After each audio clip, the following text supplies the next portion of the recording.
Global warming.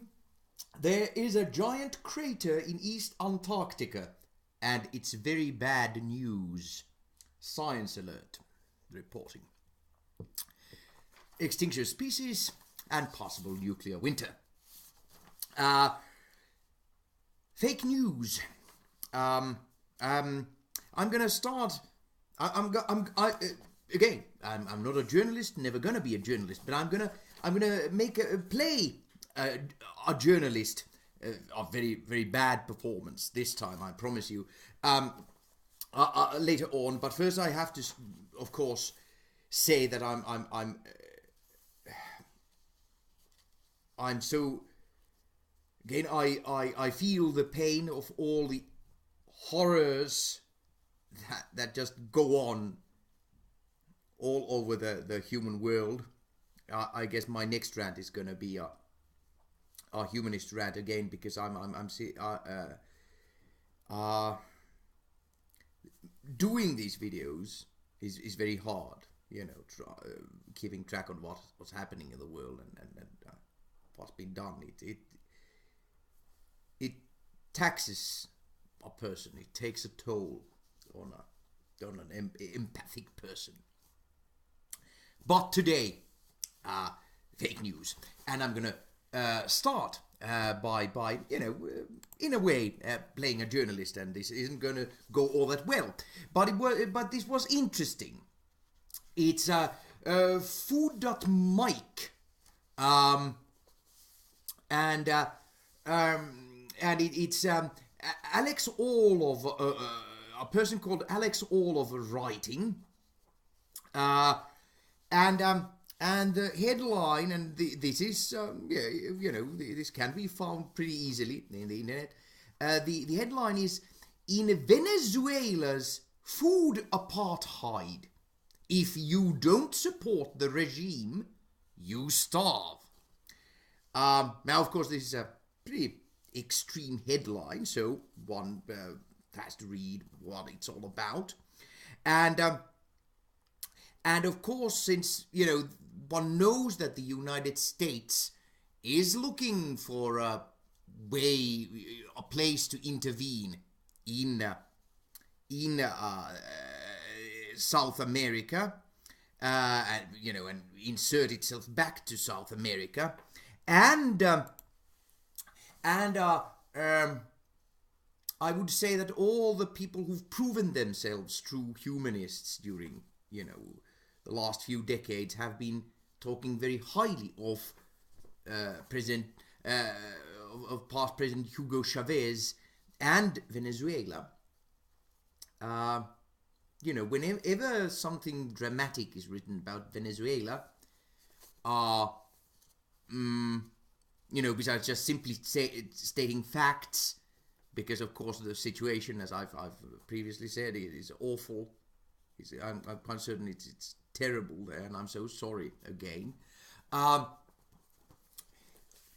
But you do have to take everything that is written, especially by anyone from the Chelsea Manning country, with a great big giant asteroid of salt, and this was very interesting. The sources she quotes are Washington Post and the Financial Times, now both of course United Stations, and I would say that whenever the U.S. Foreign militant policy is trying to get something done, I would say that the Washington Post is one of the most loyal sources, and then of course pretty much all the information that comes is actually by commentary, interviewing, which no one can of course or easily any ordinary person can verify from just few people in in Venezuela, on the streets. So again, that's not really anything all that official. And again, it's Washington Post. So this article is pretty much hearsay in the sense that it just takes it from the Washington Post and then the Financial Times. And then this, the most important bit of this article, the concept food apartheid, which is the one that's, gonna be drawing you in. It is again, it's again in a way hearsay. It's from the Financial Times, and the Financial Times is citing a human rights watchdog group called Provera, Venezuelan Action in Human Rights Education Program. Now, if you search Venezuelan Action in Human Rights Education Program, pretty much the only result you get from the entire internet in the entire world is this article. So, I mean, again, I'm not a journalist. I don't know anything. But I had to say, out of all these headlines, that this was interesting. So, why fake news? Well, I have a theory about it. And it again concerns the favorite topic of any humanist of my generation, and the greatest topic, the number one thing that at the moment is the reason for everything: neoliberalism. Whee! So Australia lost 4.8 billion in 2014 to tax-dodging multinationals. Oxfam, ABC reporting from Australia. It's our sovereign right to set a 0% corporation tax rate, UK protected tax haven Bermuda says. That's the Independent reporting. The president of Brazil's Senate, these are from the previous week. The president of Brazil's Senate refused on Tuesday to accept a Supreme Court injunction removing him from office, pushing the country toward a constitutional crisis as it struggles to end political gridlock and an economic recession. Reuters reporting. Clash in a German forest as red line is crossed. Logging has begun in Hambach forest, where activists have sought for years to protect ancient trees which grow over coal coveted by German power company RWE. Don't know how to say that in German. Under heavy police presence, the fight is about to get real. Deutsche Welle reporting. British workers living in poverty at a record high. Housing costs are plunging millions of British people into poverty, but they're not unemployed. The Independent reporting. The Independent continues. UK, hundreds of police officers accused of abusing power for sexual gain, according to watchdog independent.com UK. Again, I don't know, people having to become activists and fighting for natural, for nature, preservation of nature against giant corporations. People being, living in poverty even though they're working. And officers, law enforcement officers abusing their power. I mean, does this ring a bell? Anyone in the, in the whole Western world? Walmart to invest 1.3 billion in Mexico. Fox News. Well, I guess they can do news, talking of fake news, if they really try. But again, 1.3 billion in Mexico. Walmart. Not the United States. Mexico. And of course, that is, when you think of neoliberalism. It's Margaret Thatcher, Ronald Reagan, the Clintons, and Walmart. And then to my the most important news of the week for my rant. German firms, including BMW, pull advertising from Breitbart site. Boycott comes as right-wing website plans to launch new services in France and Germany in time for pivotal 2017 elections. The Guardian reporting. And one has to say, they seem to be right-wing, all these fake news.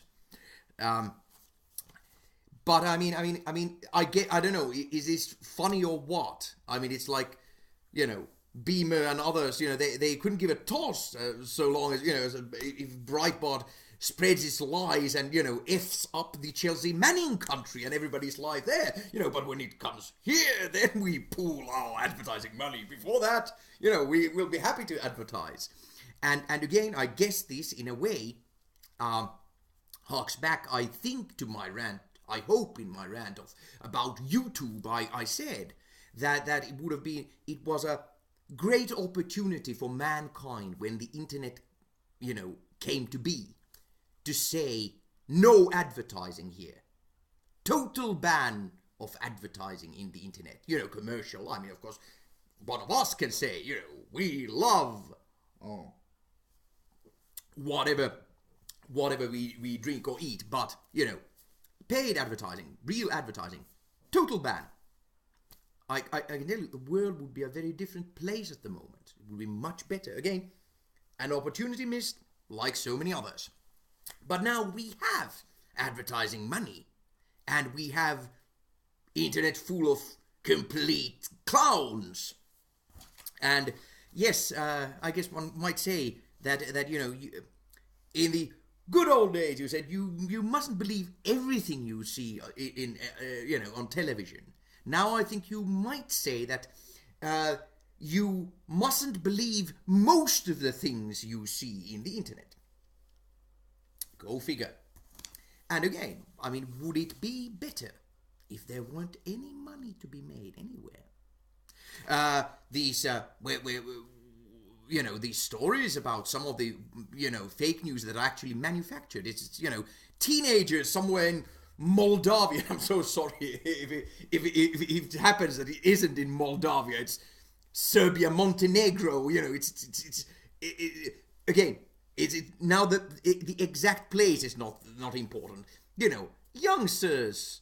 They get extra money by writing total lies about other country, and they're having fun. Their living standards go up. I mean, it's crazy. It's totally crazy.